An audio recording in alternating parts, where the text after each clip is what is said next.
Hello, hello, hello, hello, hello, everyone. Welcome to another episode of Sree's daily global COVID-19 show. My name is Sree Sreenivasan, and it's my honor to host this daily global conversation as we try to understand what's happening with COVID-19. Today, we have a very special show for you. We're going to be talking about all things Hamilton.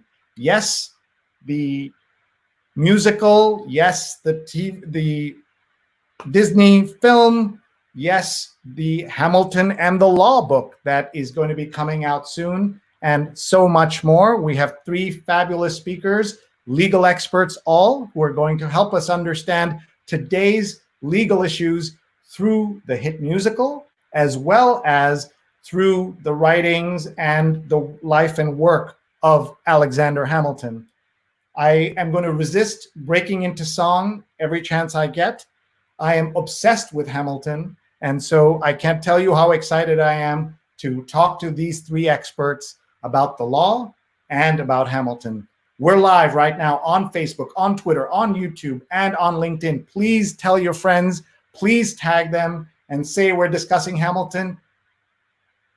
Let them feel the excitement, everybody. Please do that.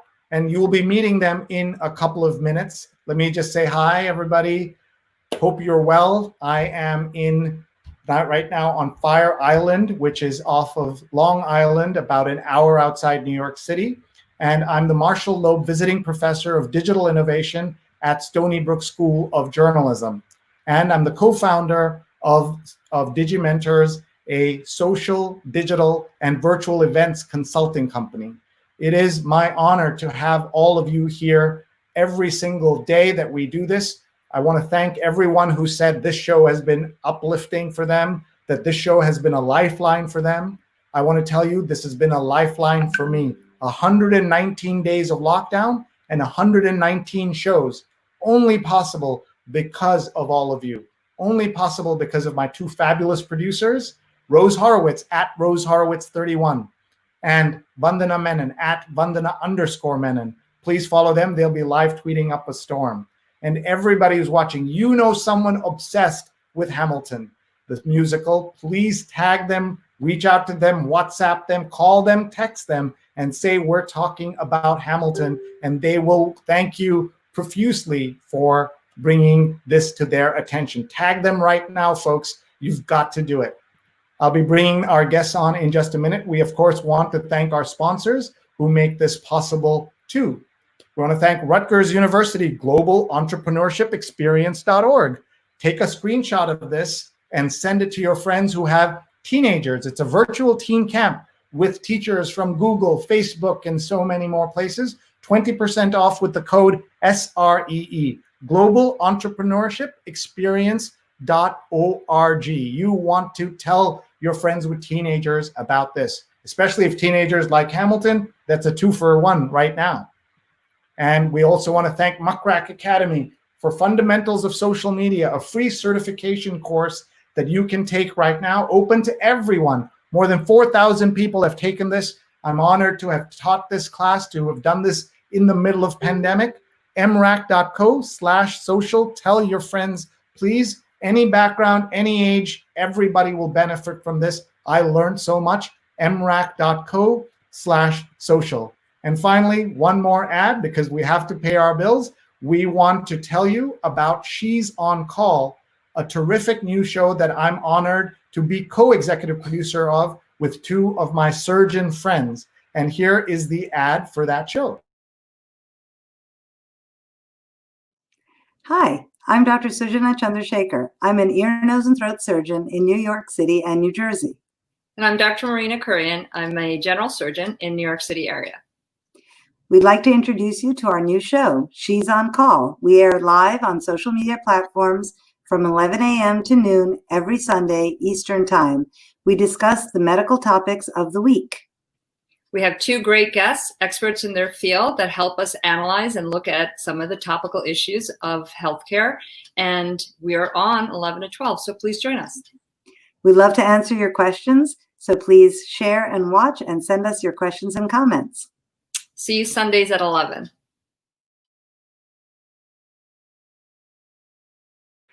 All right, she's on call. Follow on Facebook, follow on Twitter, and follow on YouTube. Are you ready for Hamilton? I am so excited about this. I can't tell you how excited I am. Too excited in the middle of a pandemic to be this excited.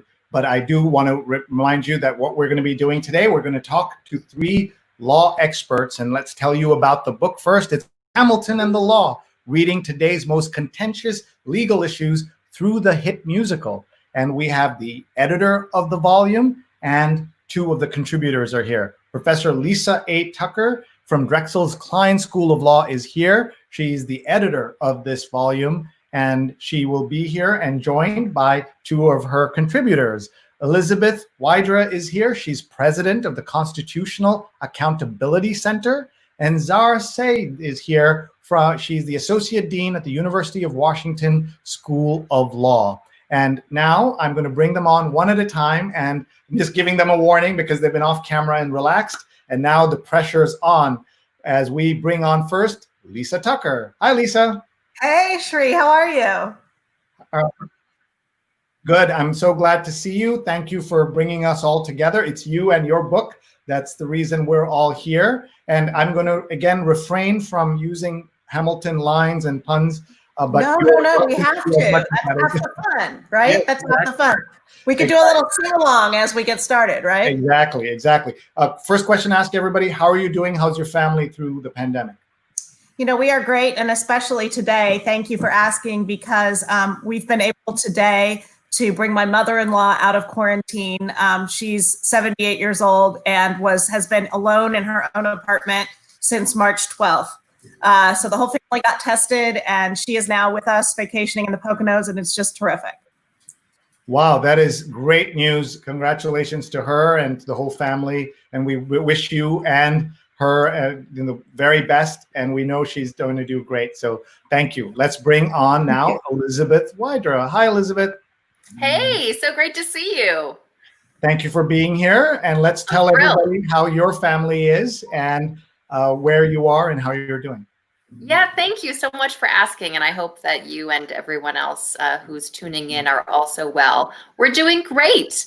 We are in Washington, D.C. And part of the reason we're doing so great is that folks around here in the D.C. metro area have really done a great job of wearing their masks. And, we do that too. So we're just keep on keeping on. And it's a busy time right now. We got the end of the Supreme Court term, but still making time for family and Zoom calls with friends to focus on what matters most.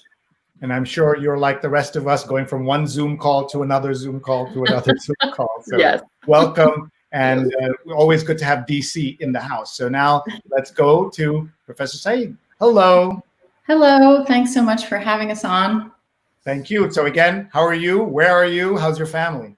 We're doing well. My 2 children and I, and a small Pomeranian who thinks he's a cat named Duster. We are in Seattle, Washington, and we have graduated from January, which is the month of gloom that happens every year here in June. So things are looking up. July is upon us. There's sun shining. That is great. So I haven't even heard that, but that's great to know that they have a term for that. So folks, this is why we're here. We're going to talk about Hamilton. I put on my peppiest shirt that I have on Fire Island to talk about Hamilton. I also have my water bottle, my Hamilton water bottle. Here it is, Hamilton, an American musical. Even on vacation, I have it. That's how excited I am for this.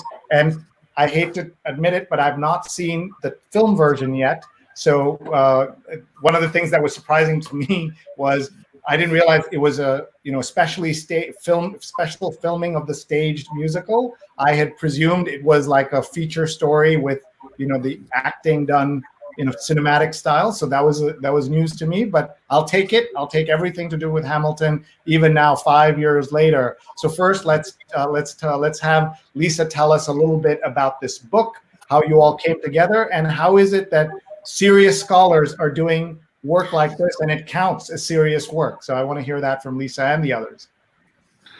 So it's a really good story how this came to be.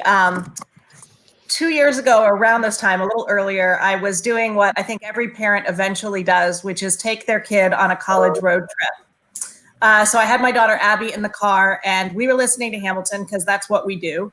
And all of a sudden, I looked over at Abby. You know, we've been through about 10 states and, 1,000 miles on the minivan, and we had probably listened to it 10 times at that point. And I looked over at Abby and I said, I think this is actually a story about the law. And Abby, of course, started laughing. She's a high school junior at this point, and she is really sick of mom making everything about the law. But I said, no, really, I really think that we know 10 minutes into this show what happens. We know that Burr kills Hamilton, if by some chance that hasn't been spoiled for you before you walk into the theater.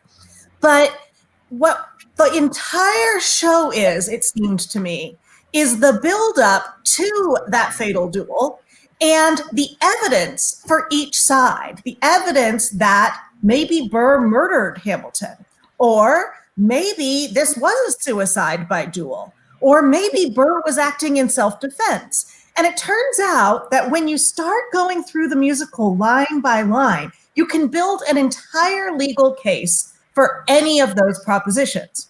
So I started thinking about this and thinking, we really ought to do like a little mock trial or something around this. And then Liz, I don't know if you remember this, but maybe a month later, there was the big Supreme Court Institute party that happens every year. And you and I were chatting, and I was like, have you ever thought about Hamilton and how it's a legal story? You were like, we cite it in our briefs all the time. And I thought, we really ought to see what people have to say about this, because what I know is that I specialize in certain disciplines. Right now, I've spent the last few years specializing in family law. Before that, the Supreme Court, like Liz.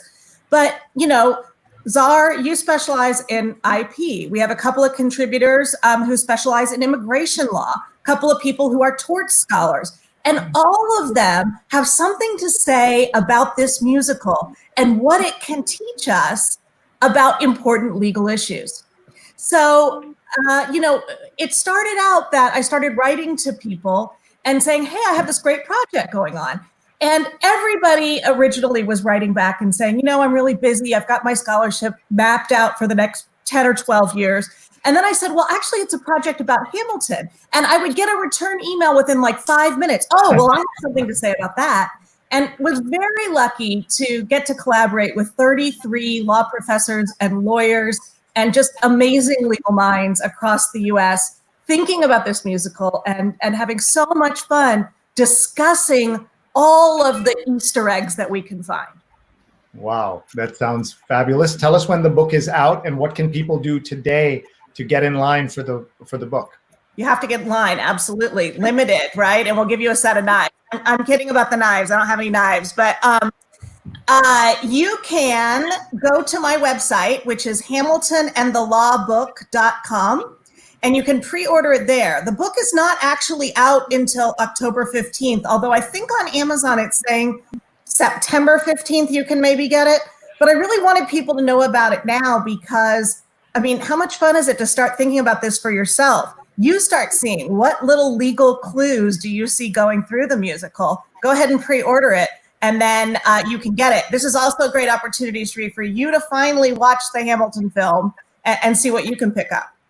And before we go to our other contributors, let's just talk for a second about, just tell us who all we're seeing here. What are the backgrounds of these people? Are these all friends of yours, or these are people you wrote, as you said, you wrote to them?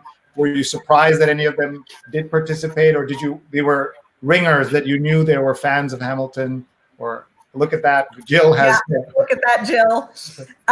So I started out with a Facebook post and said, law profs, anybody like Hamilton? And I got probably more responses on that than I have on any post since I got tenure. Everyone was so excited and had something to say. And then I started reaching out to people individually.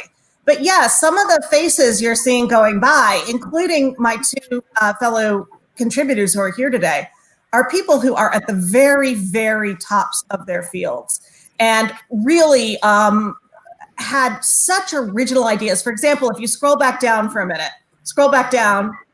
If you look in the middle there, that's Rebecca Tushnet. And Rebecca is an IP scholar who specializes in fan fiction and thinking about intellectual property and fan fiction. How much fun is that to think about when we're thinking about Hamilton? How does this fit into an intellectual property scheme, which I know Zahr will have more to say about? But also, isn't Hamilton itself a work of fan fiction? And hasn't it promulgated so much more fan fiction? And what do we do with that? How do we decide what's legal, what's not? What do we want to make legal? And so on. There's Zahr. That's a great picture, Zahr.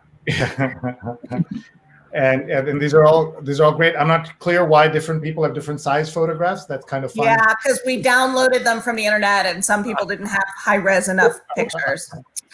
So that's all fun, and you've got 2 months to fix it. So it's all great. We have 2 months to fix it. And then I see our friend Anil Kalhan, who has been on this show before, talking about immigration issues, and Neil Katyal, who former Solicitor General of the United States. There he is in your book. Absolutely. There is no bigger Hamilton fan than Neil, and I'm very lucky to work with Anil at Drexel. Yes. One thing that's really important that I hope you're noticing as we scroll through the photos, and that you'll notice more as you read the book, is we have very diverse contributors to this volume. We have older people, we have younger people, we have people of color, we have white people, we have men, we have women, we have conservatives, we have far left liberals. And I thought it was important to include as many different voices because that's what Hamilton does, right? Hamilton brings us those voices and lets us listen to perspectives that maybe we haven't heard before or maybe we don't even share. All right. So one of the things we do on this show is we do something called a global tour where people tell us where they're watching from, and we kind of quickly look at the comments. We're going to wait on that so that we can hear a little bit each from Elizabeth. May I call you Liz? It's because it seems that Lisa's doing that. and Zahr. So Liz, if you can tell us also about the CAC. People might be wondering if they came in a little late what the CAC is. Yeah, thank you so much. So I have had the honor of working at the Constitutional Accountability Center since it was founded 12 years ago, and I've been its president for the last few years, which has been an honor. We're an organization that is a public interest law firm, think tank, and action center that is devoted to making real the progressive promise of the Constitution's text, history, and values. We file briefs in the Supreme Court and in the lower courts. We present testimony to Congress. We do educational events and also publish scholarship, including most recently a piece on the intersection of the 14th Amendment and other constitutional provisions with the desire in the Constitution's text to prevent racist state-sponsored violence, including police violence. So I encourage everyone to check us out at theusconstitution.org. It's frankly my dream job. I found my law school application for Yale Law School, which I attended. And basically I said I wanted to be doing exactly what I'm doing now. So I feel incredibly blessed.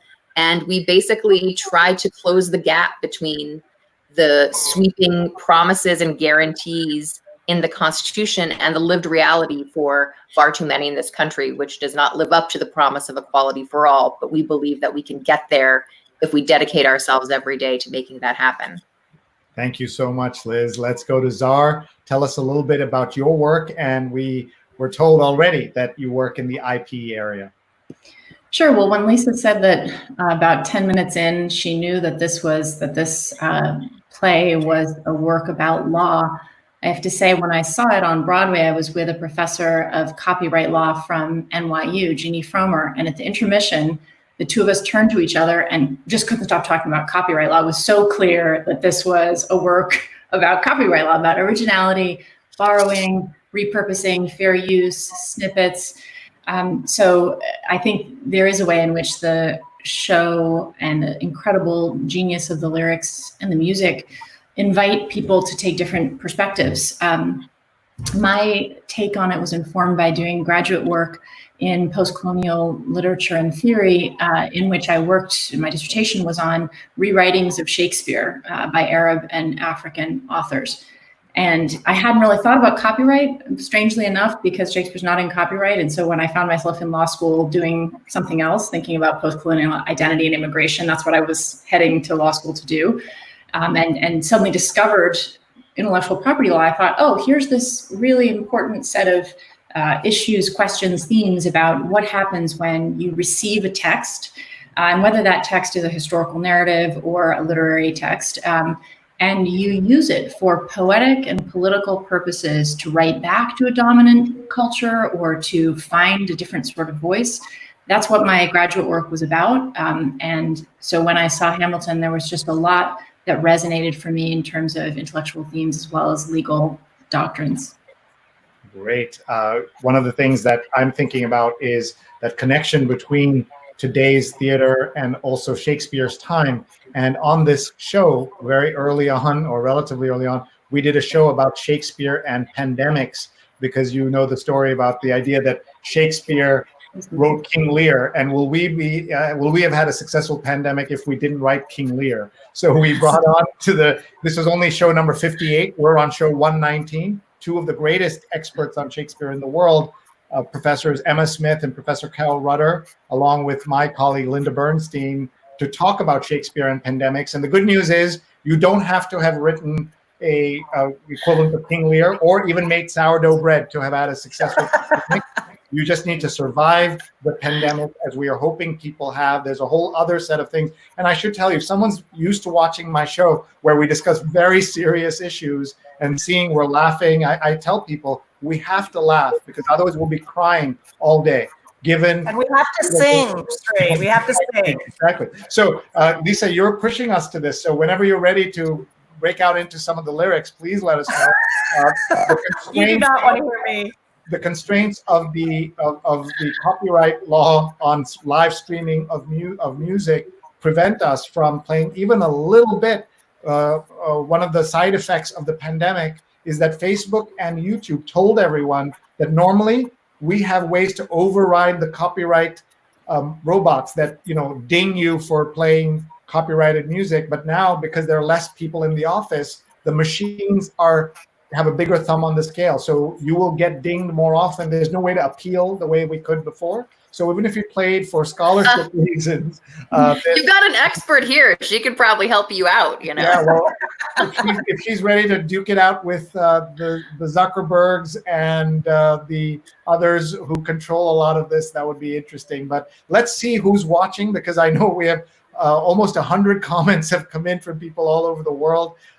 Miriam is tagging her friends. Everybody do this. Tag a friend who is watching or who loves Hamilton. They can watch this later. Here's someone watching from Andhra Pradesh in India. Jonathan, who's watched 119 straight episodes. Hello from Union Square, or since tonight's episode is about Hamilton, perhaps an older address is in order. Hello from Bowery Road. So this is great. Rahajan, who was on our show. Good evening from Stony Brook in Long Island. If anything here triggers a Hamilton connection, please jump on. My mother's watching from Kerala in India. Hi, Amma.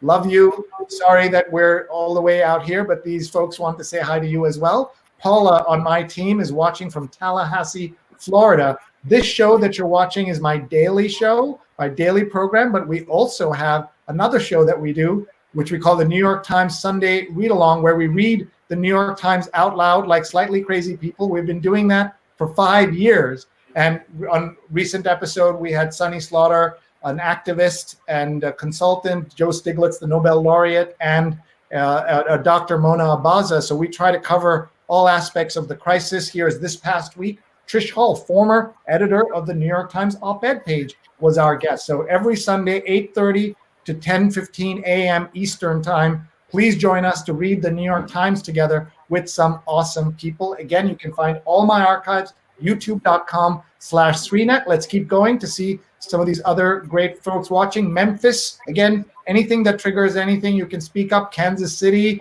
is in the house. Fernando says, wonderful. Hamilton is perfectly parallel with today's body politic. He's watching in LA. Let me start this time with Zahra. Comment on that, please. How do you see, what are the parallels, if not even just with politics, with any of the aspects of the things you're interested in? Why is Hamilton relevant? Well, I think it's important to say that there are historians and cultural critics who take issue with celebrating Hamilton as though it's a rewriting that is, perfectly faithful to history as well as revisionist. And so I can't speak to the historiographical issues, but I think that the thing that it does that speaks most to me now is allows for the possibility of inventing futures that look radically different because of how we look differently at our past. So if we can think back at our past and imagine a different way that it could have happened, it allows us to see what's missing, who's missing from our current political dialogues and artistic voices, and to think about what a future would look like that was more pluralistic, more inclusive, more radical, more progressive. So I think for me anyway, that's how I would root it in the current moment and why I think it speaks so much to us. All right, let's go to Liz on the same subject. Yeah, I mean, first of all, I think it's just such a brilliant piece of theater. It is so incredibly well done in terms of, I watched with my partner for the first time. He watched for the first time, not my first time. And after the first number, the very first number, it was like, wow. And, I think that it's just a tour de force of creativity and, using the hip hop genre in musical theater to talk about a historical event, using diverse actors. I think it just really, it is sheer brilliance from an artistic perspective. And then I think also, it's been so interesting to see the different moments from when it really became kind of a thing in the theater to the film being released now, and the very different times that we are in. And, I think there are many ways in which it speaks to us. A lot of us personally just remember seeing it, during the Obama years and how different the country felt then. You can kind of chart some of our political moments. Remember when Pence went to see it on Broadway, and there was a big debate about, whether he should get booed or not, and, whether he was affected by seeing the show, and to now. And I think, the current criticism, which Lin-Manuel Miranda himself has encouraged of the show for not dealing more directly with the fact that so many of the framers of our nation and its constitution were people who enslaved other people, that, it should have dealt with that more directly. So I think there are a lot of ways in which it speaks to us, but I think the fact that it is simply a brilliant piece of artistry is number one. And, there's so many emotions that come with it that, I think of when I have an 18-month-old, and when I was pregnant with him, I used to sing a modified version with his name of, Dear Theodosia. And, we sang that actually in the operating room right before he was born, and lots of people have similar stories of things that have meaning to them.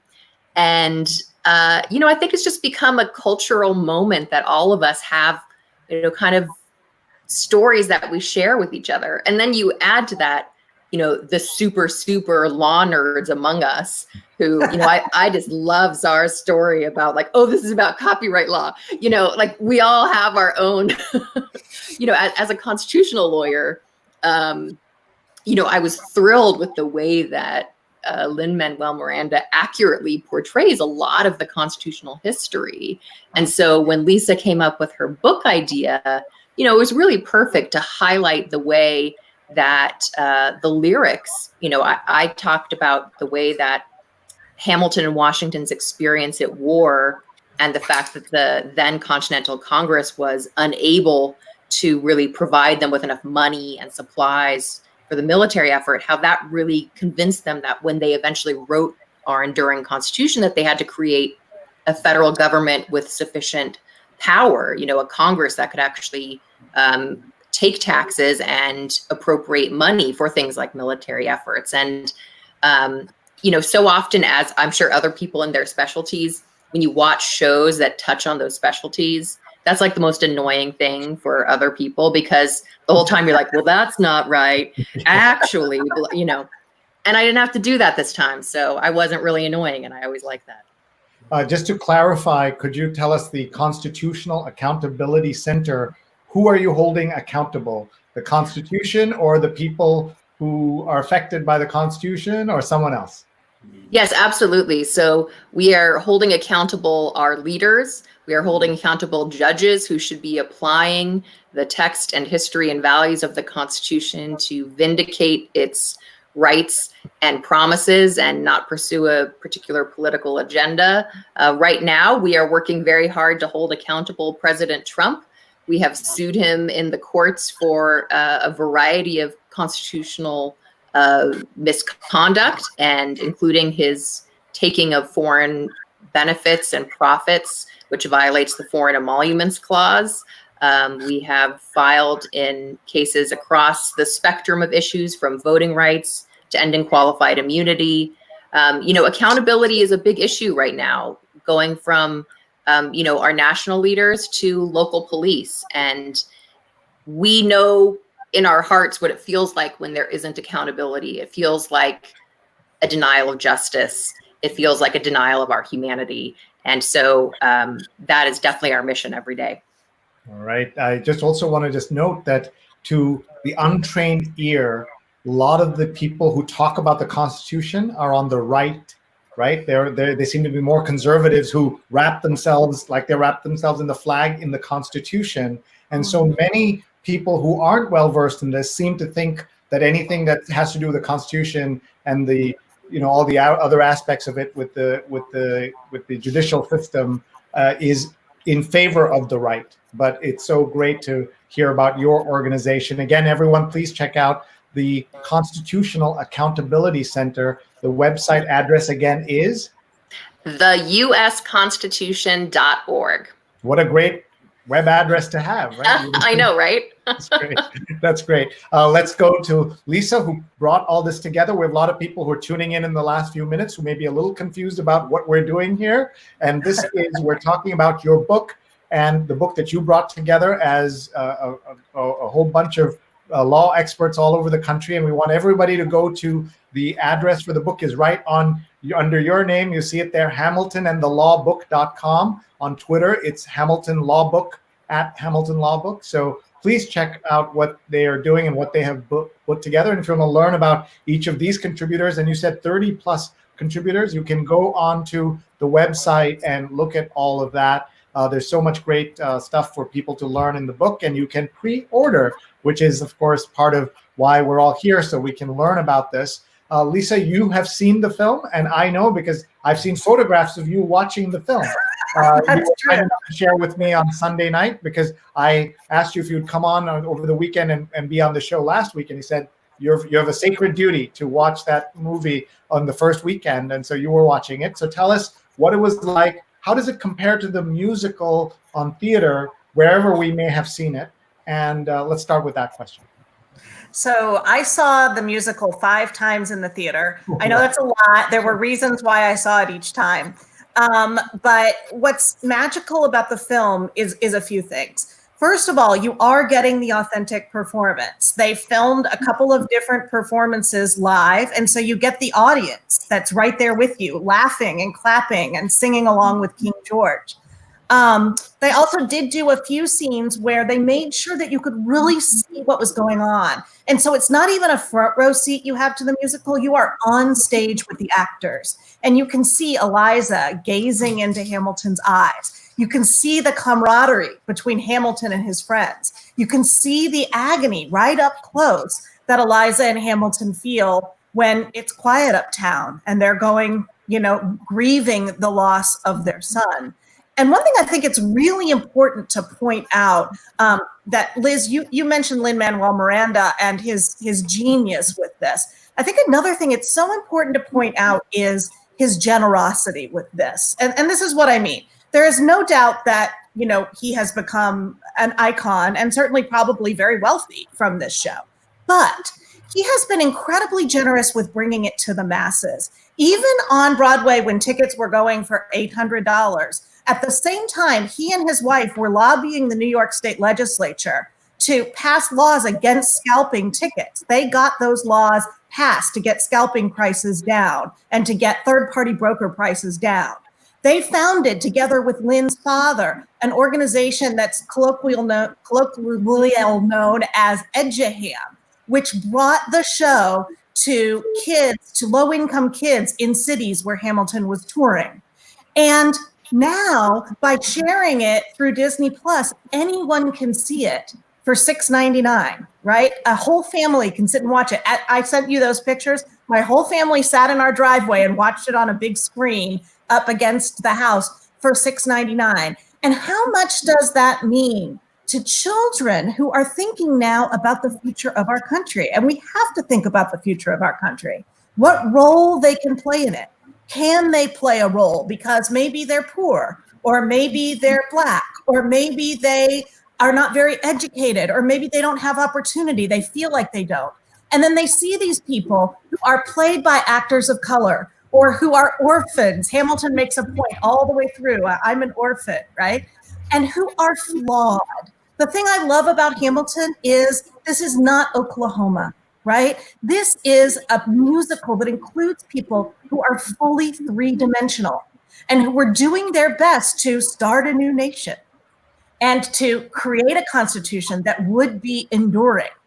And they knew they weren't perfect. They knew they would make mistakes. And in fact, Washington, in One Last Time, when they read the real exit speech from President Washington, he says, I haven't intentionally made any mistakes, but I know there are probably a million I've made unintentionally, right?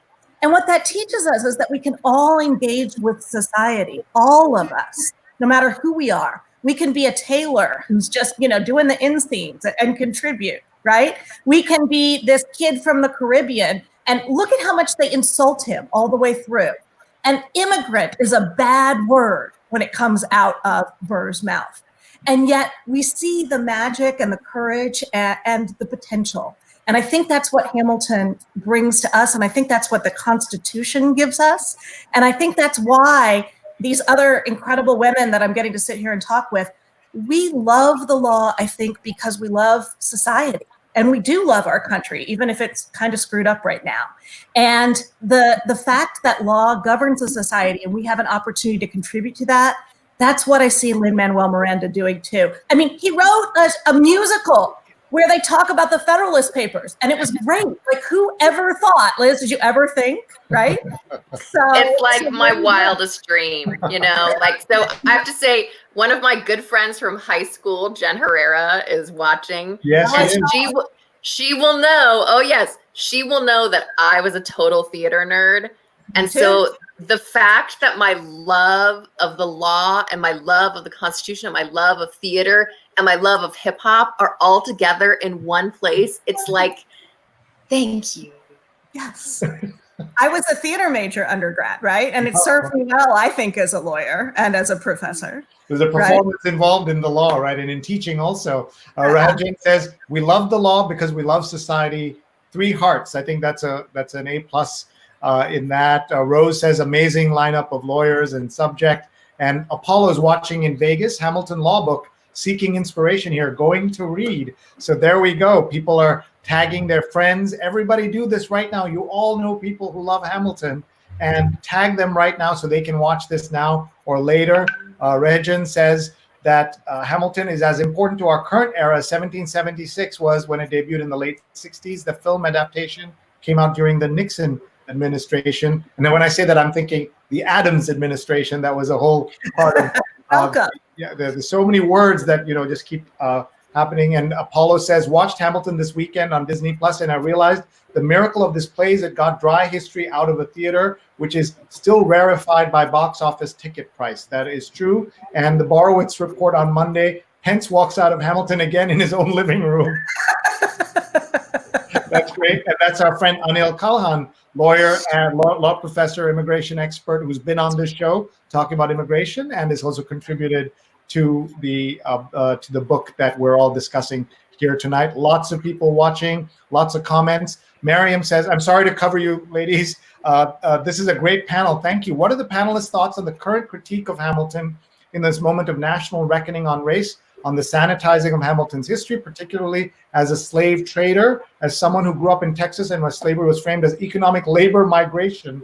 I worry that this is fiction. Many see it as history. It might actually uphold narratives that don't do justice to the brutal of our origin story as a nation. Just one comment, and you can correct me, Lisa and others, is that he married into a family that had slaves and then managed some of that while also being an abolitionist at the same time. So Lisa, and then we'll go to Zahra, and then we'll go to Liz.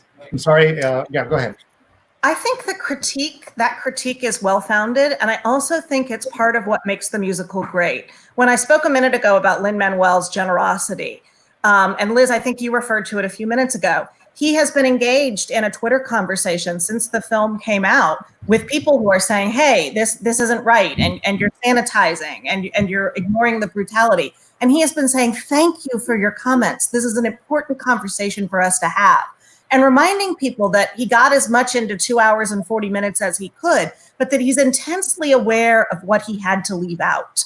There is stuff anti-slavery in Hamilton, but definitely true. However, I mean, if you think about it, Chris Jackson, who played George Washington, and I have to admit I have a huge girl crush, so Chris, if by any chance you're watching, hi, I'm in the Poconos. I'm married though, but that's okay. But anyway, he has said how much it would have meant to him as a young Black man growing up to see 3 Black presidents on the stage, right? We have Washington, then we have Jefferson, then we have Madison. And this was pre-Obama, right? How much it would have meant to him to see Black men in those roles.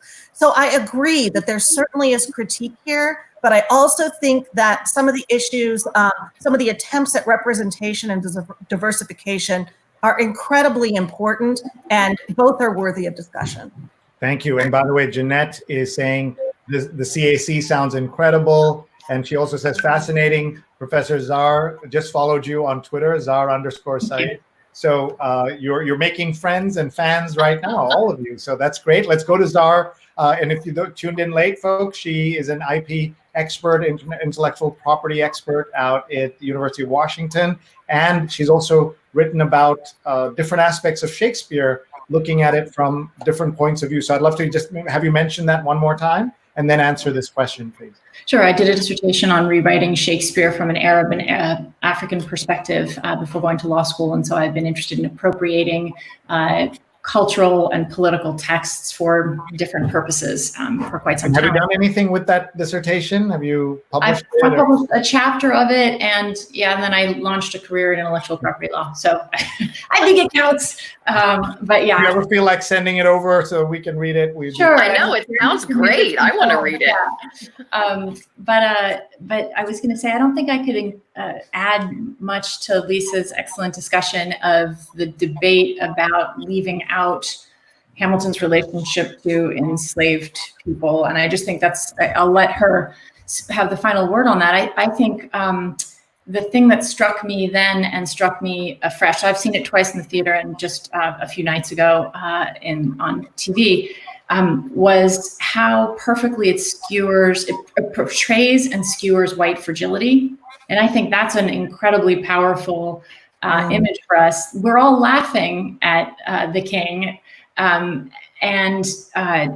my gosh, and now I'm forgetting his name. Jonathan, what's his name again? G-O-F-F. Yeah, Brook, right, okay.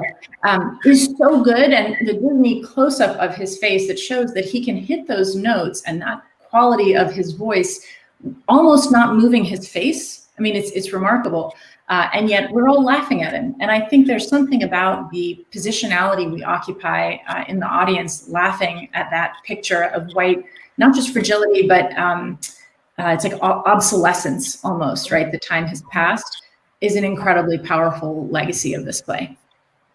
Thank you. Let's go to Liz.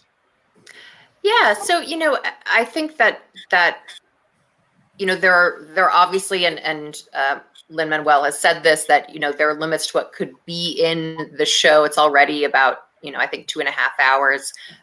If you listen to the Hamilton mixtape, you can hear some of this. There was a song specifically about slavery. I think it's Cabinet Battle number 3 that he wrote but didn't make it into the play. And, I think that, the flaws in pretty much every single one of our founding fathers that are presented in the play are important, because not only were they flawed, But while they created this extraordinarily democratic for world history at that time, constitutional government set up in our enduring constitution, it really took movements of people over our past centuries of existence to make the Constitution more in line with the ideals expressed by Thomas Jefferson in the Declaration of Independence. You know, the constitutional amendments that were passed after the Civil War that did away with the institution of chattel slavery in the 13th Amendment, that guaranteed equal protection of the laws for all and due process of law and liberty for all under the 14th Amendment, the 15th Amendment guaranteeing the right to vote free from racial discrimination, the 19th Amendment guaranteeing the vote for women, you know, the 26th Amendment, and, you know, so on and so forth, about including more people in the populace, whether you can afford a poll tax or not, whether you're under 21 or not, you know, guaranteeing the vote to the youth. So all of these periods over time required that our flawed Constitution, even though great, could become more perfect. And I think you see reflected in the characters, they are flawed, even though they did amazing things, even though, you know, Hamilton wrote the Federalist Papers, which to this day, you know, we talked about, you know, citing things in our brief. We cite the Federalist Papers and Hamilton's work all the time in our briefs. And, you know, that is enduring and wonderful, but he was still a flawed man. And the show certainly does not in any way shy away from that. I mean, you know, you see him being a jerk to his family and, you know, the things he does to his wife. And, you know, so I think that some aspects of those flaws, particularly related to the institution of slavery and the way that it infiltrated our founding and the system of government that was set up in the Constitution, you know, that's one of the flaws that was not as well explored as it could have been. I think the treatment of indigenous peoples also was not really addressed. You know, you think about the lands upon which the Revolutionary War were fought, you know, those belong to Native peoples. And so I think there are a lot of flaws in our country. There are a lot of amazing, wonderful aspects of the promise of this nation. And, you know, I think Hamilton, the musical, brings out both of those aspects of this nation in so many different ways. Thank you. We have people watching from all over. Joe, oh, look who's just right next to you. Tell us who that is. Yeah, I told you, this is Toby. He's named after Toby Ziegler in The West Wing, and he just wants to get in on the conversation. Yeah, just wants to be a TV star. You have to tell Toby, you know, this is not CNN. This is like poor man CNN here. Joe's watching from outside of Atlanta. We also have Imen watching from Chicago. And Margaret says, watching from Philadelphia, well, birthplace of it all. That's one way certainly to look at it. And Jeanette is also just north of Seattle. Fascinating topic and guests. Los Angeles, California is in the house. We also see Kathmandu, Nepal is here as well. So people from all over. There's a long comment. Paula says there's a connection between Hamilton and Tallahassee, Florida. And so there's an explanation of some of the landmarks there, and lots of questions and comments coming in, people watching from everywhere. We're so glad to have everybody coming here and watching this. Rajan says that I'll cop to the fact that I wrote Star Trek fan fiction in the 90s and early 2000s because one of your contributors is a fan fiction expert, right? You told us about that. And Tim says, we were supposed to see Hamilton on May 1st, our 10-year anniversary, which they couldn't see, but they've seen it twice, both with the lottery. So that's nice that they won the lottery and were able to see it there. And Apollo says, in Vegas, love Hamilton, especially George III. If someone's not willing to kill my friends and family to show their love, they clearly aren't the one. Why Hamilton take away? For those of you who haven't seen it, that's one of the best lines in the whole show, that song where he says, well, send a fully armed battalion to show you my love, right? That's what the king does. And it's just so beautifully captured. I thought a fun thing we could do is just go through a couple of the songs on we can't play them obviously, but if each of you will just tell me like your favorites or one of your favorite songs, and I'll just we'll look at it. We can't play it because of the copyright issues. But Zahr, we'll start with you. Do you want to pick out one of these songs? Gosh, so many. I love My Shot. That's a great, I mean, yeah, I'm not throwing away my shot. That's a great one right there.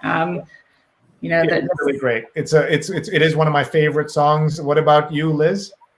I mean, it's got to be Dear Theodosia, since I sang it to my belly every single night while I was pregnant. Wow, and it's a beautiful song. It's like a ballad, right? It's not. It's a song rather than anything else that it might be. And so I love that. It's not a rap battle. And you mentioned Cabinet Battle 1 and 2. I love Battle 1. I think it's terrific. Go ahead. Let's hear another song. Let's talk about another song, Lisa.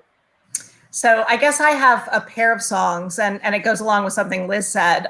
Satisfied and Helpless are probably my favorites. And, you know, Liz, you said we all have these moments in our lives that we tie to Hamilton that are special. I had been dating my husband for about 8 months. We live in Philadelphia. When he told me one day that I needed to meet him at 3 o'clock at the train station, and he wouldn't tell me where we were going. And to make a very long story short, we took the train to New York, and then we're walking through Times Square, and we stop in front of a theater, and he says, I hope you like Gloria Estefan. Or I think you've told me you love Gloria Estefan. Now, I could not pick Gloria Estefan out of a lineup, you know, but my boyfriend has brought me to New York to see, you know, for a surprise. So I go, oh, I love Gloria Estefan, of course, because we're standing in front of the Gloria Estefan Miami Sound, whatever that was. What was the musical, right? And so I'm, you know, of course, I love her. And he says, well, then we'll have to see that another time. And we took 2 steps forward, and we were standing in front of the Richard Rodgers Theater, and there was the marquee.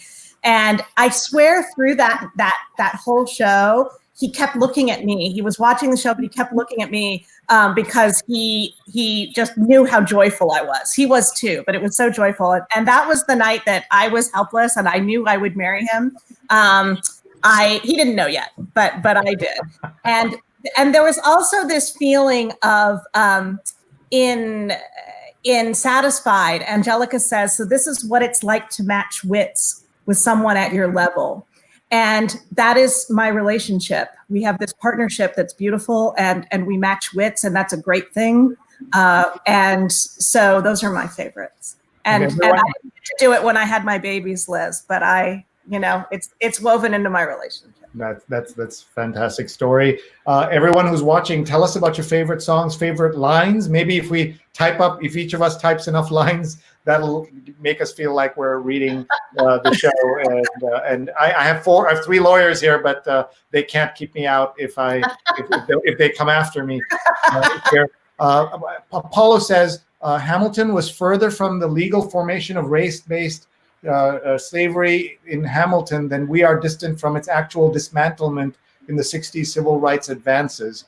I've not done the math in my head. I'm the only Asian who can't do math. We should learn Washington inherited Mount Vernon from the baronial mixed race Fairfaxes. So I don't know the history of that. Does anybody know any of the history? So but Jeanette says very inspiring, and Rajan loves the West Wing. So yeah, we're all finding ways to connect. And great to hear some moments addressing white fragility in Hamilton. I will be watching the Hamilton musical this weekend. It certainly has been groundbreaking. It's very innovative, and you are using it as a means to educate about the law. I have to read your book too. So there you are. We're selling books here. This is what we're doing. And lots of comments here.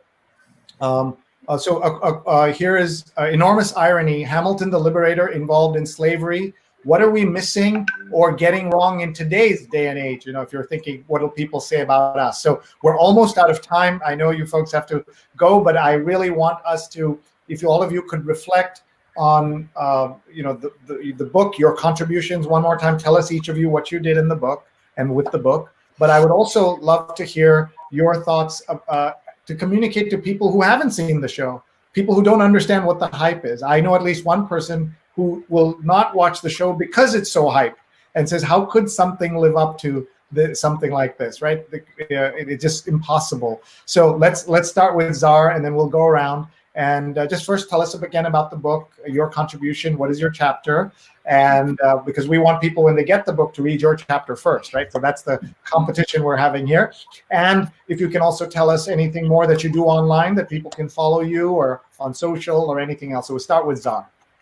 Well, thank you. I wrote a section of the book or a chapter of the book on copyright law and on the borrowings and allusions and snippets and samples that are worked all the way throughout the text, and how Lin-Manuel Miranda uses snippets, whether they're from Grandmaster Flash, various rap artists, Shakespeare, even Beauty and the Beast, the Disney show. So lots of different kind of snippets in order to create a tapestry that's incredibly diverse and that's layered with all sorts of different cultural and political meanings. So that was my contribution. And I tried to show how copyright law doesn't always understand that kind of appropriation project. In terms of something that I think we're missing, we may be closer to this than at any point that I've been an adult, but participation in the project of democracy is what has been missing. And it feels to me like when you see people in Hamilton rallying in order to save the idea of a nation, even talking about the Federalist Papers as a way to be a lawyer for the nation or for the Constitution, that's what we need. We need democracy actually now in this country needs advocates and needs people to rally around, almost like with drinking songs, to celebrate the spirit of collective governance. And so I think that's what we've been missing, and maybe we're getting to that point now.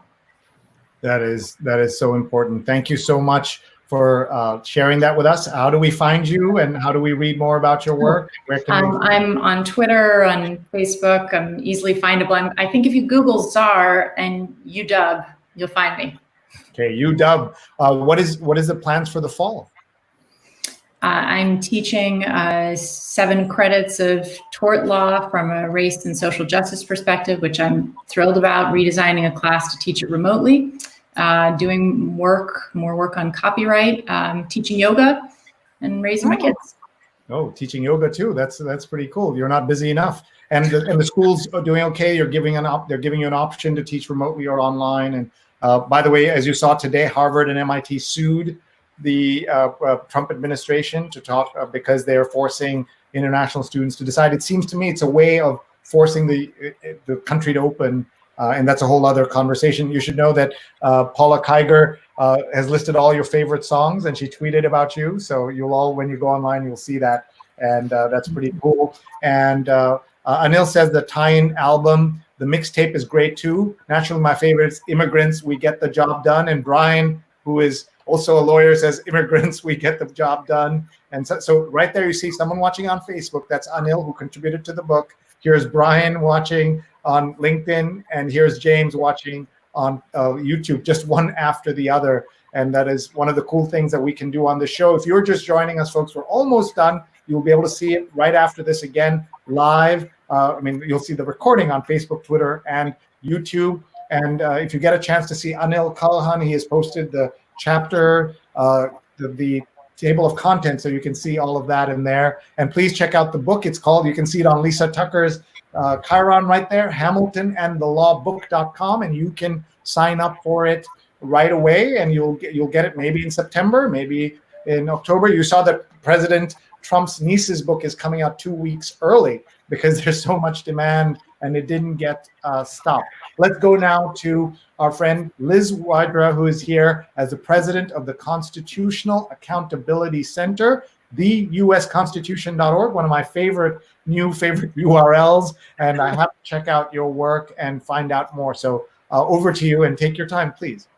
Yeah, thank you so much. So I wrote a chapter about the way in which Washington and Hamilton's experience at war influenced and affirmed their idea that in writing the new Constitution, the federal government needed to be a national government capable of providing national solutions to national problems. You know, when we look at the Constitution, it talks about creating a more perfect union.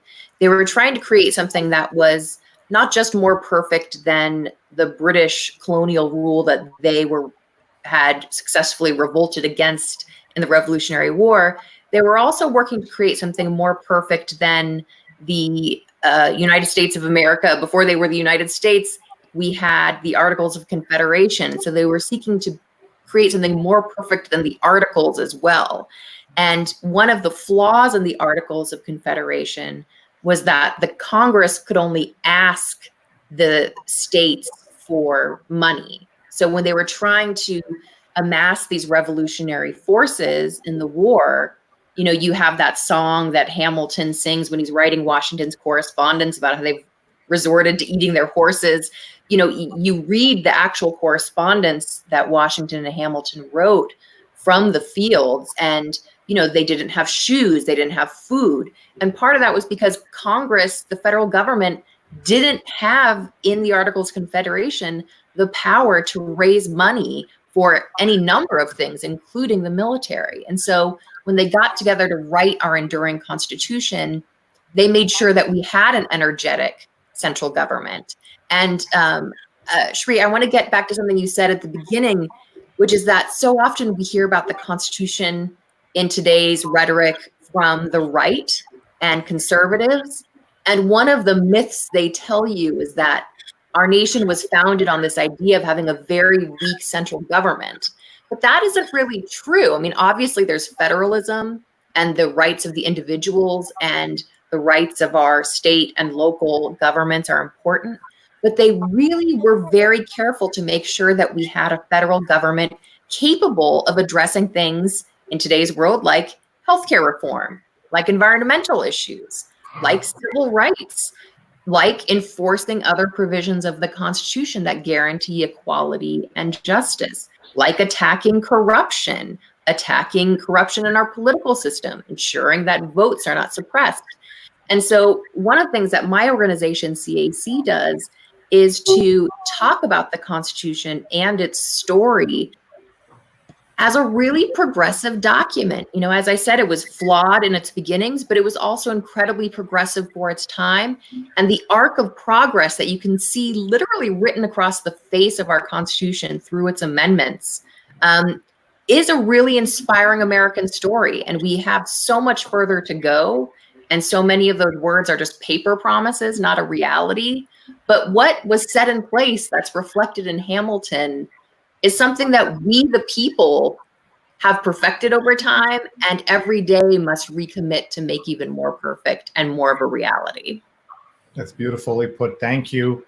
I'm very grateful that you would be here with us, Liz. And so please check out the Constitutional Accountability Center in DC. And before we go to Lisa, the person who's convened and brought us here together for the book, as well as here on the show, I want to show everyone something that I got to do with my kids, not just see the show, but we also got to do this. Those are my twins, now 17, with Lin-Manuel. They went to the same high school many years apart in New York. And also that's the school that Elena Kagan went to as well. And she is a graduate of the school. So is Young MC, is a hip hop artist from back in the day that some of you may know. And actually, very, very interestingly, just behind them, you can barely make him out, is Fab Five Freddy, who was one of the first MTV VJs of Yo MTV Raps. And this photo was taken 90 minutes before Lin won his Pulitzer Prize. We were together. We did a Facebook Live that I was shooting for the Girls Be Heard organization. And a lovely comment here from Bill Ritter. We're looking at genius here, Sree, and the guy with your kids ain't bad either. And the Bill Ritter is a very famous anchor in New York City, and he was a guest on our 30th show a lifetime ago. Today we're on our 118th straight day, and that video is on my Facebook if you ever want to watch what it was like before he won the Pulitzer, and it was obviously already famous. So let's go now to Lisa Tucker, and that's my Hamilton moment that I was saving to show all of you. Lisa, over to you, and thank you so much for bringing us together.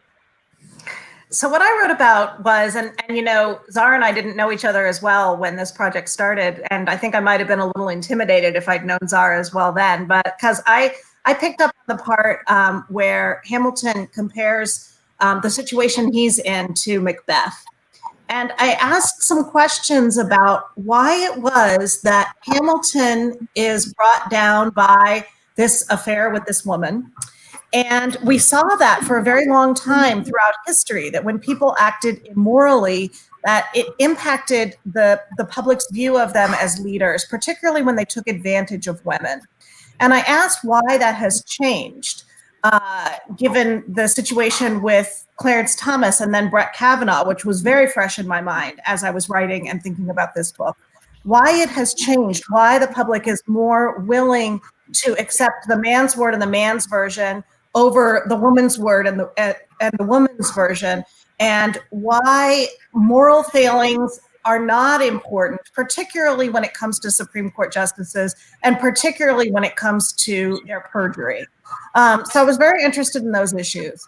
But overall, I'm interested in Hamilton as a constant scavenger hunt. I think that every time I listen to it, which is frequently, and now all the times I've seen it, I find something that I had not noticed was there. And to me, that is what makes learning interesting. That's what makes thinking interesting. It's that constant discovery. And I think, Liz referred a few minutes ago to the fact that this, came out during the Obama administration in 2015. And now we're in a very different place in history with a very different kind of federal government.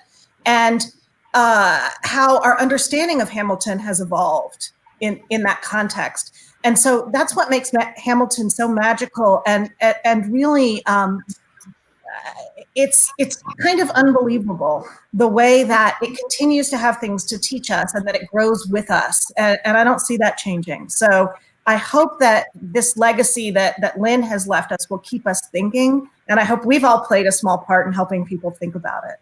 You certainly have. I love this line in the play. What are the odds that God would put all of us in this one spot right here? There's nothing that says we would all be here if it weren't for a whole series of coincidences and that road trip that Lisa started on a long time ago, which got us all here. So before we go, we just want to tell everybody that we have a great show, not as good as tonight, of course. This is the best show of all time. I say that I don't say that to all our guests. No, I'm kidding. Tomorrow we're talking about the U.S. K through 12 education. What is happening there? Pavan Dhingra, who's the author he's an Amherst professor, author of Hyper Education: Why Good Kids, Good Behavior, and Good Grades Isn't Enough. And Alia Wong, who is a journalist covering education, families, race, and gender. They'll be here tomorrow, 9 p.m. Eastern Time. And then a very unusual show on Friday at noon. Ryan Colosso's story. Look at that headline. You couldn't make this up anywhere. Police smash window of man on way home from TV interview about police racism. That's right. He was on TV talking about being arrested falsely. And on his way home, he got arrested violently on video. As you can see, the window being smashed in on the photo on the left. And this was a trending story globally over the weekend. And he has kindly agreed to come. He is a rapper of Indian origin in England and has decided to speak out about discrimination faced by Blacks and other people of color in the United Kingdom. Hamilton is, of course, a lot about the United Kingdom and in those days, right, what was happening in England.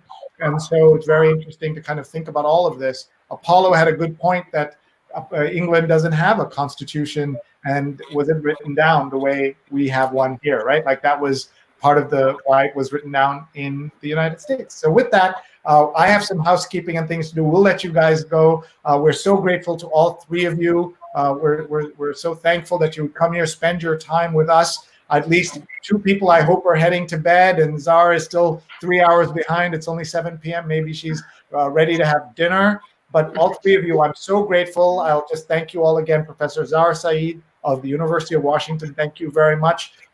Elizabeth Wydra, president of the Constitutional Accountability Center, theusconstitution.org, and Lisa Tucker, editor of the Hamilton and the Law book. Just go to hamiltonandthelawbook.com so you can pre-order and see a range of wonderful blurbs. I'd meant to read some. We didn't even have time, and we had dozens of comments we never even looked at. If you go back on Facebook, maybe you can like a few or respond to a few. They would be very grateful. And you all earned numerous fans today. And I hope you'll come back, each of you, at another time to talk about more about your expertise, because we certainly want to hear more. Thank you very much, everybody. And we'll say bye, Zahr. Bye. And we'll say bye to Elizabeth. And I hope this worked out, Lisa, as you had This was hoped. great. This was wonderful. Thank you so much for having us. And I'll talk about Hamilton anytime. We'll have you back. Thank you. And your book comes out in October, so everybody check it out. Maybe September. Bye. And folks, it was another law professor who on one of my shows, Kimberly Crenshaw, who said, I asked her, what can we do? She's the one who coined the term intersectionality. I asked her, what can we do to be allies? She said, say their names, say her names, say their names. And we've been doing that every single day on the show since she told me that. And I'm going to do that right now. And then we'll thank our sponsors and say goodbye. Remember, we'd love for you to join us for our future episodes. And please email me if you have any comments, sree@sree.net. And you can also please subscribe to my YouTube channel, youtube.com/SreeNet. We've had 200 guests, each of them fascinating, each of them teaching me so much. So let's say their names. This you're seeing a cover of Time magazine, Titus Kaffir's heart-wrenching cover, and then on the right, a photograph that's heart-wrenching to me. That is a young George Floyd with his mother, Larcinia. She would die 2 years before him, almost to the day, and would be buried next to him in Houston. He was killed, as you know, in Minneapolis. So let's read their names. Trayvon Martin, Yvette Smith, Eric Garner, Michael Brown, Laquan McDonald, Tanisha Anderson, Akai Gurley, Tamir Rice, Jerame Reed, Natasha McKenna, Eric Harris, Walter Scott, Freddie Gray, William Chapman, Sandra Bland, Darius Stewart, Samuel Dubose, Janet Wilson, Kaylin Rockmore, Alton Sterling, Philando Castile, Joseph Mann, Terrence Crutcher, Chad Robertson, Jordan Edwards, Aaron Bailey, Stefan Clark, Danny Ray Thomas, Antoine Rose, Botham Jean, Tatiana Jefferson, Michael Dean, Ahmad Arbery, Breonna Taylor, and George Floyd. And to that list, we have to add Rayshard Brooks, who was shot on camera after a 40-minute conversation turned into a confrontation and a shooting. He was shot in his back 2 weeks ago in Atlanta or so now. And we had a guest who was on the show who said, we have to say the name of his brother. Why? Because Ryan Boudou says, he's now a lawyer, he wrote in the USA Today op-ed that his elder brother Ravi, at the age of 32, died in police custody after being arrested on a non-violent charge. And he spoke out not just about police brutality, but about the racism and silence in the South Asian communities across the United States. And there's just so much to talk about in this crisis. Every day we cover multiple aspects of it. Today we had a change of pace and we talked about Hamilton and what this movie was like in the middle of the pandemic that they released it.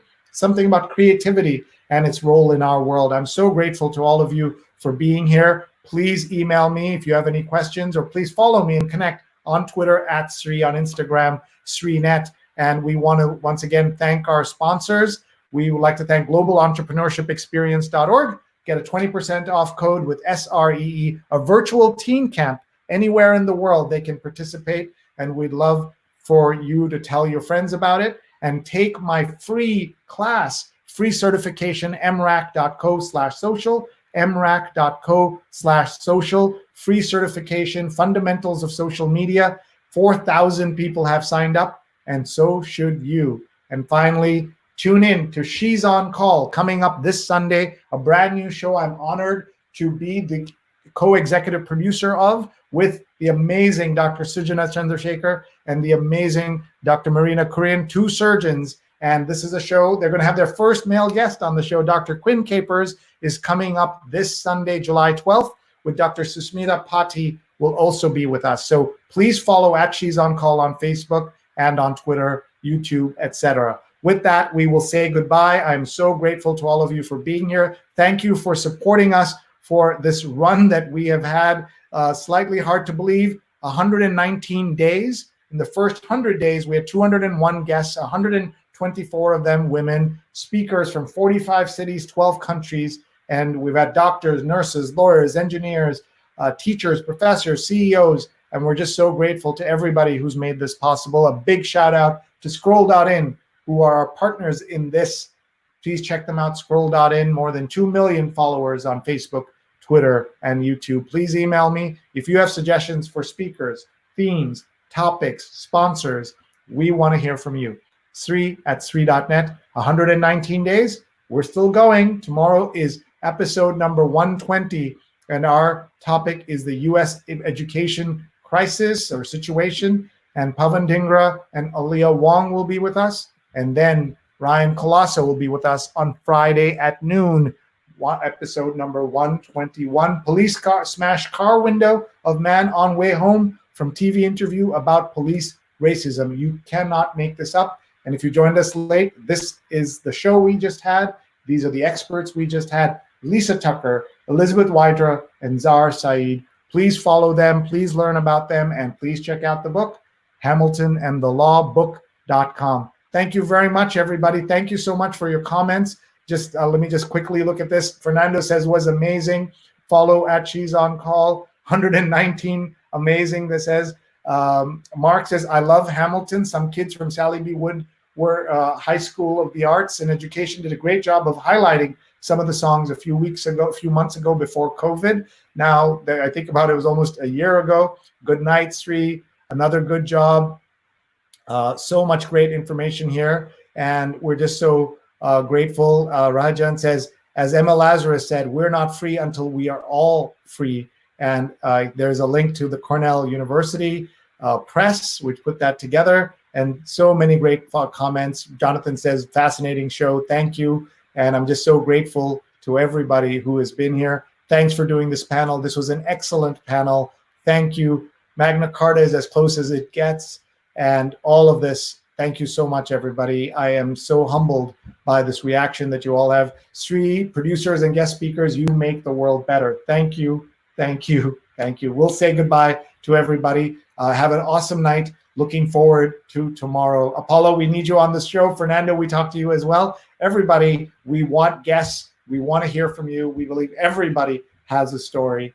Please be in touch. Thanks very much, everyone. With that, we'll say goodbye to you. And one last time, I get to say goodbye.